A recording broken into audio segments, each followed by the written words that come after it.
ಬೈದ ಮೇಲೆ ಸಂಬಂಧ ಅನ್ನೋ ಸೌಧ ಕಟ್ತೀವಿ. ಅಹಂ ಅನ್ನೋ ಬಿರುಗಳಿಗೆ ಸಿಕ್ಕಿ ಆ ಸೌಧ ಬಿದ್ದೋದ್ರು ಸ್ನೇಹ ಅನ್ನೋ ಅಡಿಪಾಯ ಗಟ್ಟಿಗಿರುತ್ತೆ ಕಣೋ. ಅದು ಕಣೋ ಫ್ರೆಂಡ್ಶಿಪ್ಪು.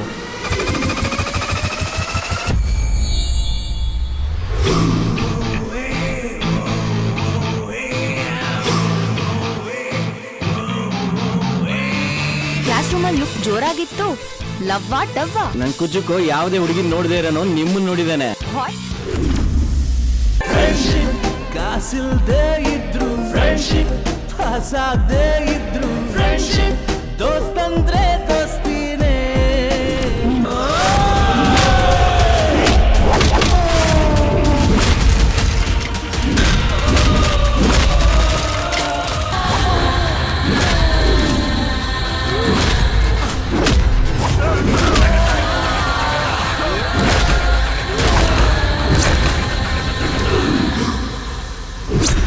ಪ್ರಾಣಕ್ಕೆ ಪ್ರಾಣ ಕೊಡೋ ನಿನ್ನಂತ ಕುಚ್ಚುಕು ಇರಬೇಕಾದ್ರೆ ಪ್ರಾಣಕ್ಕೆ ಪಾಶ ಹಾಕೋ ಯಮನು ಕೂಡ ನನ್ನ ಹತ್ರಕ್ಕೆ ಬರೋಕ್ಕೆ ಭಯ ಪಡ್ತಾನೆ ಕಣ.